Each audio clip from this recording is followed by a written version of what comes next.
دل کا اجالا شان رمضان، ہے مومنوں کے دل کا اجالا شان رمضان، ہے سارے مہینوں سے، ہے سارے مہینوں سے نرالا شان رمضان۔ جی جناب، آپ کا خیر مقدم ہے، سیگمنٹ ہے علم و علماء۔ آپ جانتے ہیں کہ آج یکم رمضان المبارک ہے اور آج ہی سے آپ کو اندازہ ہوگا کہ رحمت سحر میں کون کون سے سیگمنٹس ہیں، نعمت افطار میں کون کون سے سیگمنٹس ہیں۔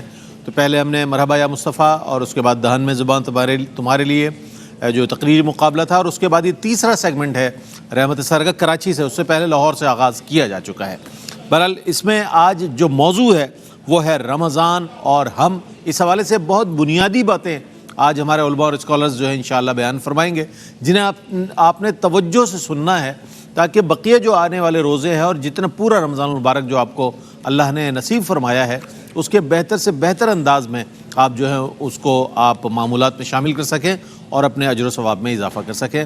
ہمارے درمیان ماشاءاللہ عالمی شہرت یافتہ اسکالرز موجود ہیں۔ علامہ مفتی محمد اکمل مدنی صاحب تشریف رکھتے ہیں۔ السلام علیکم ورحمۃ اللہ۔ وعلیکم السلام ورحمۃ اللہ۔ اور آپ کے ساتھ عالمی شہرت یافتہ عالم دین اور ماشاءاللہ پوری دنیا میں جانا پہچانا نام علامہ لیاقت حسین اظہری صاحب تشریف رکھتے ہیں۔ السلام علیکم ورحمۃ اللہ۔ وعلیکم السلام ورحمۃ اللہ وبرکاتہ۔ اور آپ کے ساتھ تشریف رکھتے ہیں ممتاز و معروف religious scholar doctor Atif Aslam Rao صاحب۔ السلام علیکم ورحمۃ اللہ وبرکاتہ۔ وعلیکم السلام ورحمۃ اللہ۔ آپ تینوں کو بہت مبارک ہو ماہ رمضان کی آمد جناب، اور آپ کے چہرے دیکھ کر ARYQ TV والے یہ محسوس کرتے ہیں کہ جناب آج گفتگو جو ہے سننے والی ہے، آج موضوع جو ہے اس پر انشاءاللہ بہت اچھے انداز میں یہ حضرات روشن ڈالیں گے۔ چاروں سناخہ ماشاءاللہ، ثقلین رشید، دانیال شیخ، ماسٹر سمیر، علی شبیر، السلام علیکم ورحمۃ اللہ وبرکاتہ۔ آپ سے بھی سنیں گے حمد رب جلیل، لیکن اس سے پہلے میں چاہتا ہوں قبلہ مفتی محمد اکمل مدنی صاحب یہ فرمائیے گا کہ ماہ رمضان کی فضیلت اور اہمیت کے حوالے سے اگر ہم جاننا چاہیں تو کیا ارشاد فرمائیے گا؟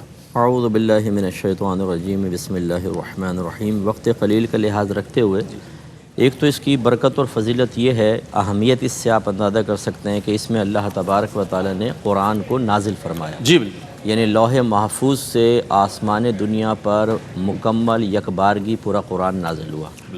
اللہ تعالیٰ فرماتا ہے شہر رمضان الذی انزل فیہ القرآن، کہ یہ وہ مہینہ ہے جس میں اللہ تبارک و رمضان کا وہ مہینہ جس میں اللہ تعالیٰ نے قرآن کو نازل فرمایا۔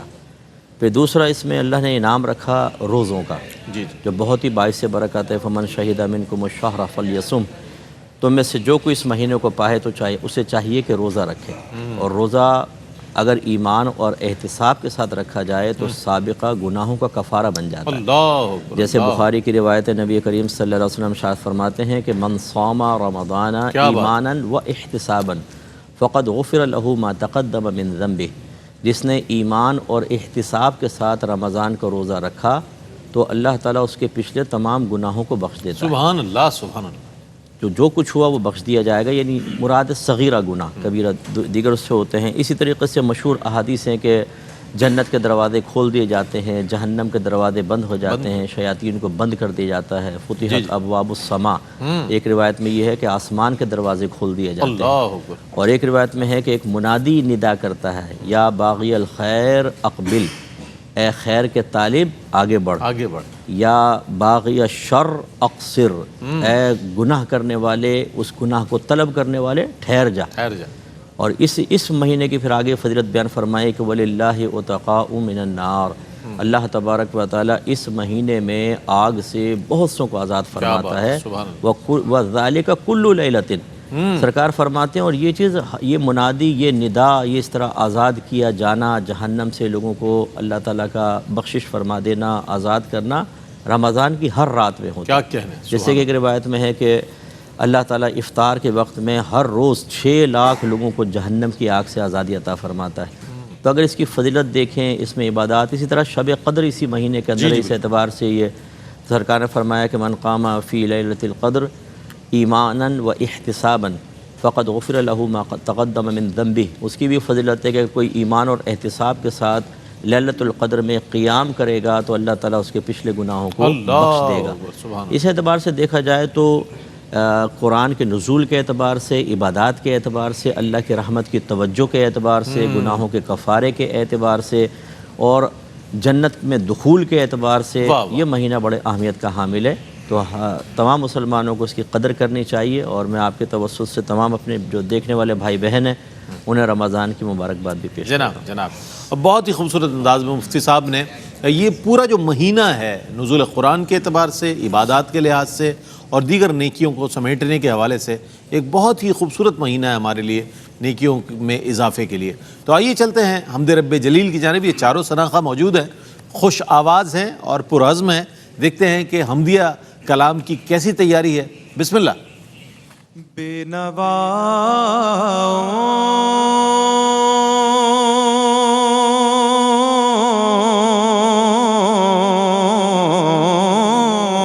کی نوا سنتا ہے، التجا سب کی خدا سنتا ہے۔ ہم کے بندے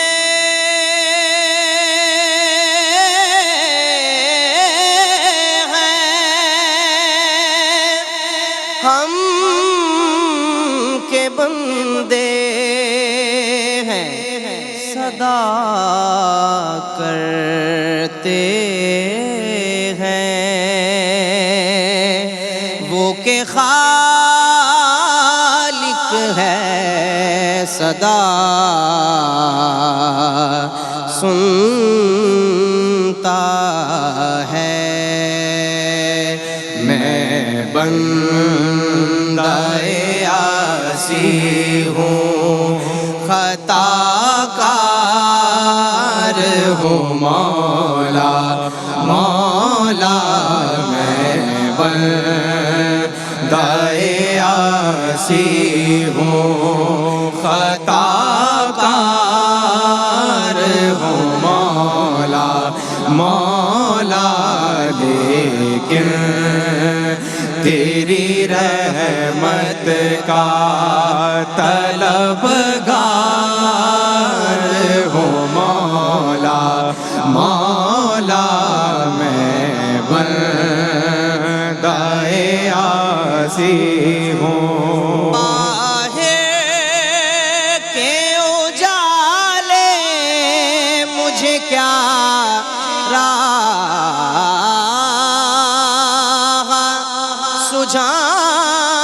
سجھائے، باہر کے اجالے مجھے کیا راہ سجھائے،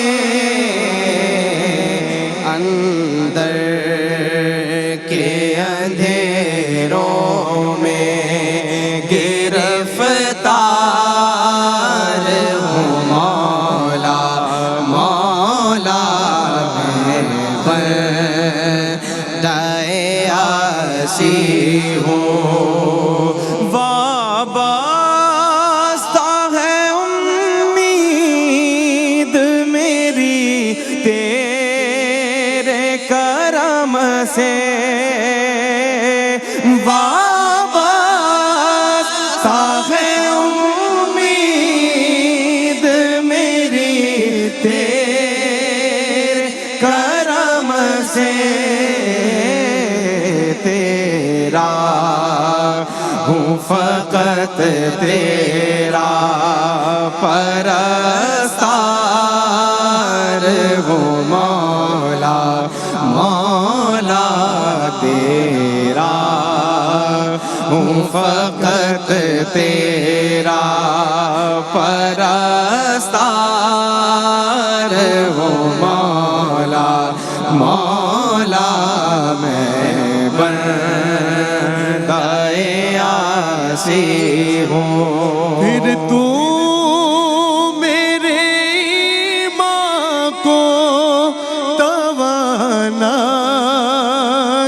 عطا کر، مولا پھر تو میرے ایمان کو توانائی عطا کر،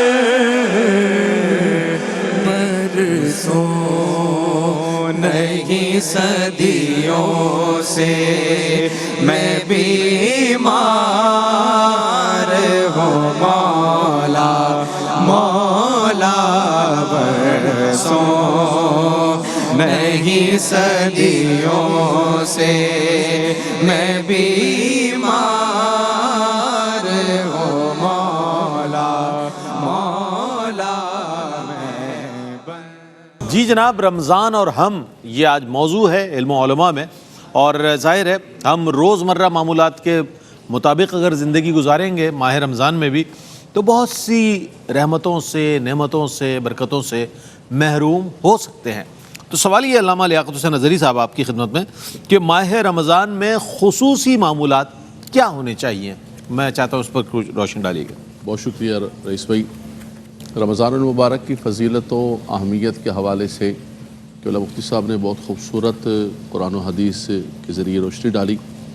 لیکن رمضان المبارک کے جو معاملات امہات المومنین رضی اللہ تعالیٰ عنہن آقا دو جہاں صلی اللہ علیہ وسلم کے ذکر فرماتی ہیں، ایک تو چونکہ رمضان کے اندر جو سب سے بڑی چیز ہے وہ روزہ فرض ہے۔ بالکل بالکل۔ یا ایھا الذین آمنوا کتب علیکم الصیام کما کتب علی الذین من قبلکم لعلکم تتقون۔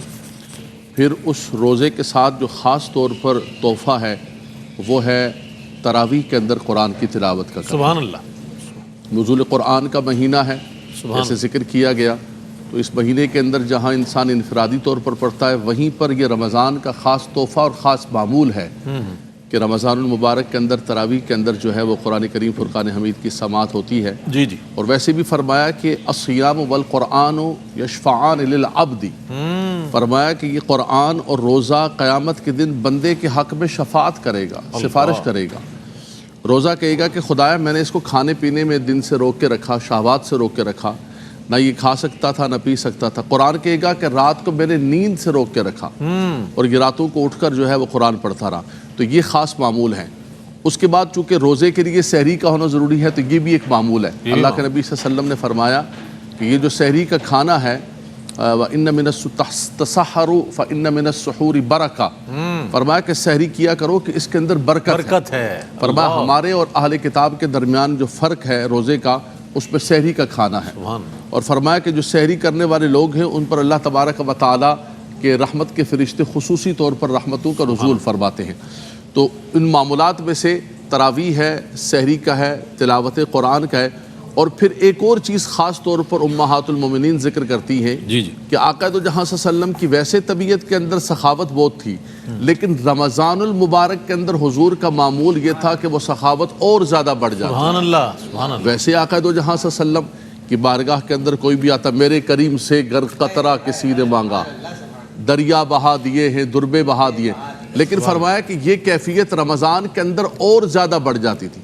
قرآن سے ویسے محبت کرتے لیکن رمضان کے اندر تلاوت قرآن اور بڑھ جاتی، بلکہ جبریل علیہ السلام کے ساتھ قرآن کا دور کیا جاتا تھا۔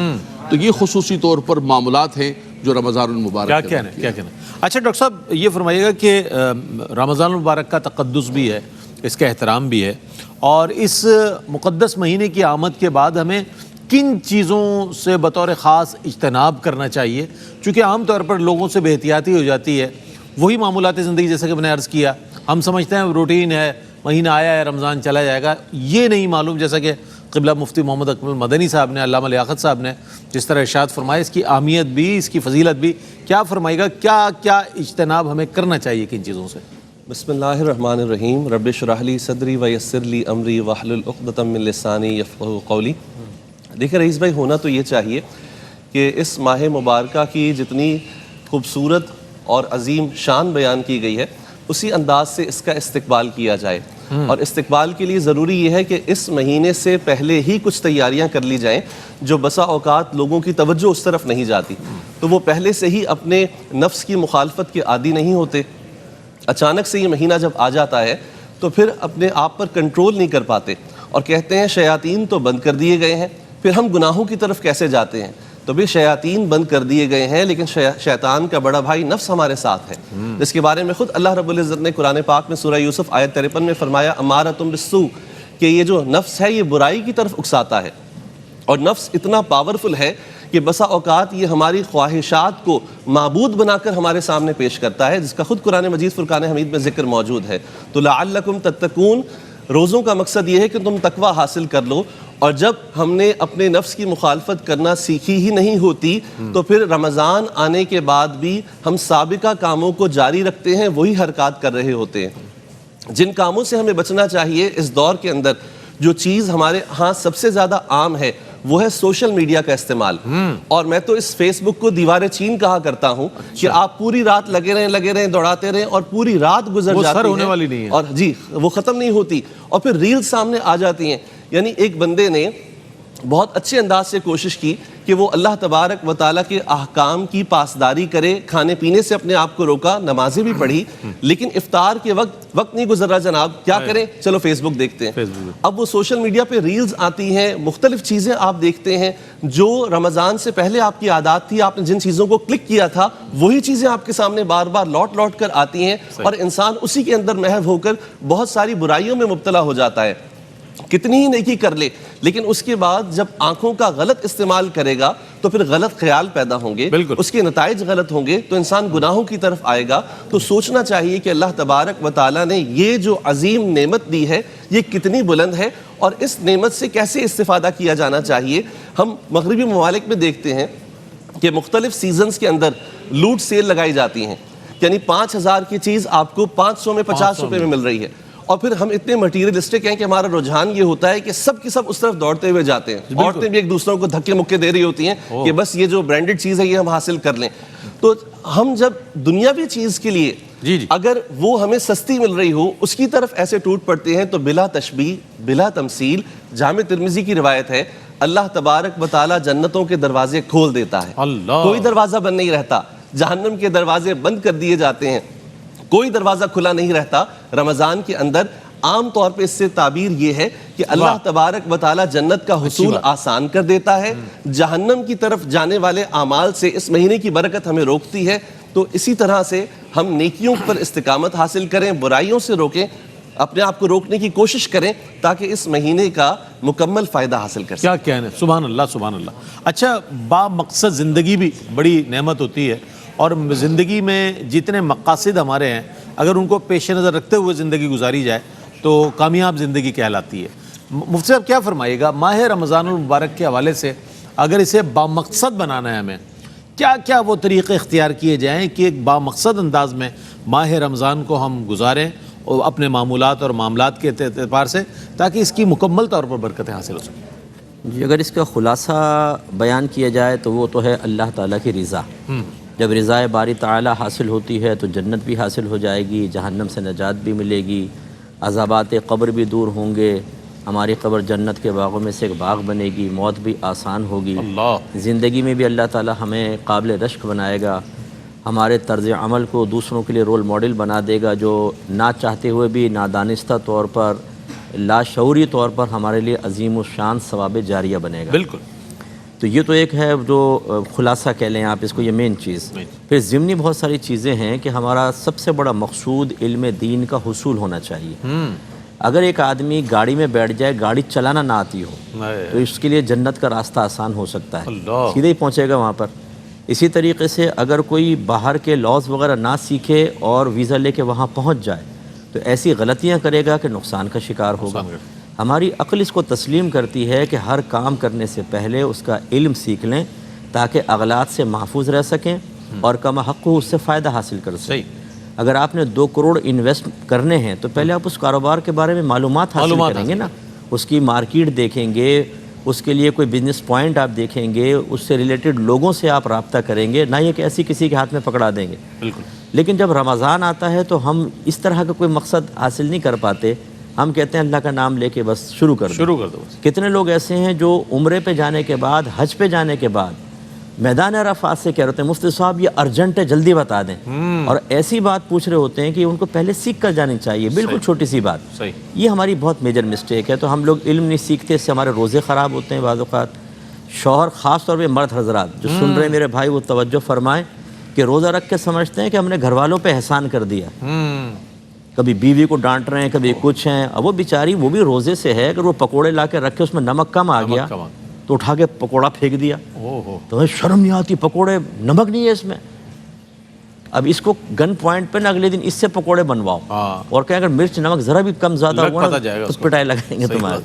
تو یہ جو چیزیں ہوتی ہیں, علم نہیں سیکھا, کس طرح روزہ رکھنا ہے, لڑ رہے ہیں, جھگڑ رہے ہیں, گالی بک رہے ہیں. جیسے اب یہ ڈاکٹر صاحب نے ارشاد فرمایا کہ سوشل میڈیا پہ چلے گئے نوجوان, کچھ دن تو بریک لگتی ہے, پھر وہی پرانی مجلسیں. گوپال نے تو روزہ نہیں رکھا نا, ڈیوڈ تو نہیں رکھا, نہیں رکھے گا, ٹینا نے تو نہیں رکھا ہوا, زلیخا بھی بغیر روزے کے.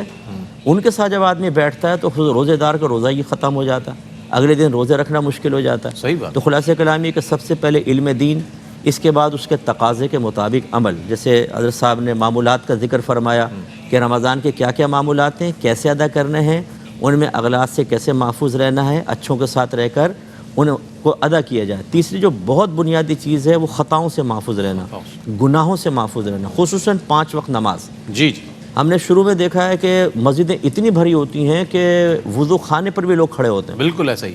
اور پھر ایسے یہ سمٹتے ہیں, منظر کل رات کو بھی دیکھا گیا, ایسے سمٹتے ہیں جیسے برف کی سل. آہستہ آہستہ وہ پرانے بابے شابے گھانسنے والے بیچارے وہ بزرگ رہ جاتے ہیں, باقی سارے نوجوان غائب.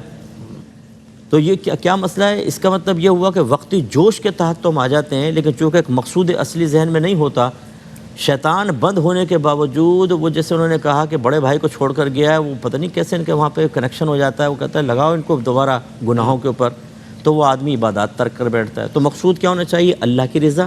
اس کے لیے کیا کیا چیزیں امپورٹنٹ ہے وہ اس کی ایک فہرست بنائیں اور اس کے مطابق پھر اس رمضان کے ایام کو گزاریں. اور آخری بات یہ ہے کہ صرف اپنے لیے نہیں, اپنی فیملی کے لیے بھی ایک مقصود متعین کریں.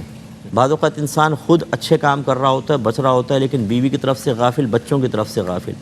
جو ایک والد کو, ایک سرپرست کو اپنے بیوی بچوں کی تربیت کرنی چاہیے اور انہیں نیکی کی طرف مائل کرنا چاہیے, برائی سے روکنا چاہیے, وہ اس سے غافل ہو جاتا ہے. یہ بھی غلط چیز ہوتی ہے کہ اگر عدم تربیت کی بنا پر نیکی کا حکم کرنے یا برائی سے نہ روکنے کی بنا پر, اور نیکی کا حکم نہ کرنے اور برائی سے نہ روکنے کی بنا پر گھر والے گناہ کریں گے تو سرپرست کی گرفت ہے. بالکل. کلکم راعین و کلکم مسئول عن رعیتہ, تم میں سے ہر شخص نگہبان ہے, اس سے اس کے ماتحت کے بارے میں کویسچن ہوگا.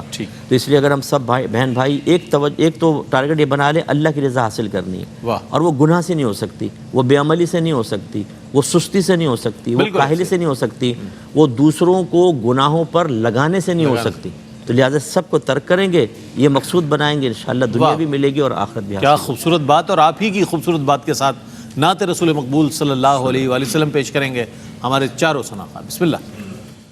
سب سے اعلیٰ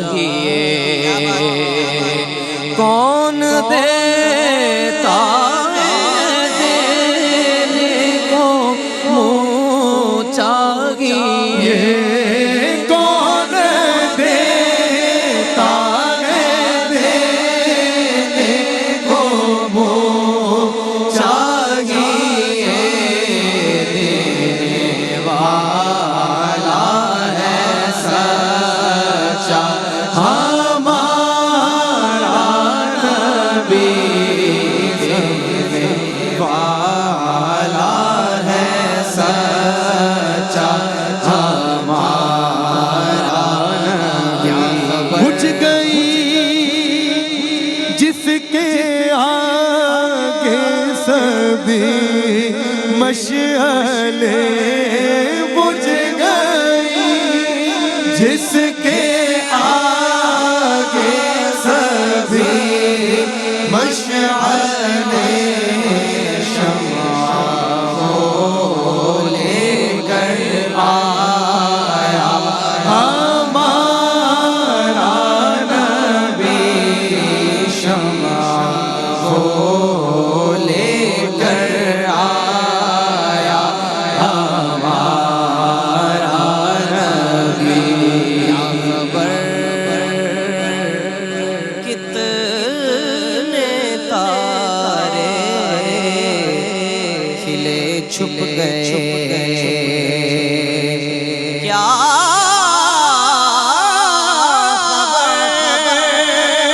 کتنے تارے کھلے چھپ گئے, کیا خبر کتنے تارے کھلے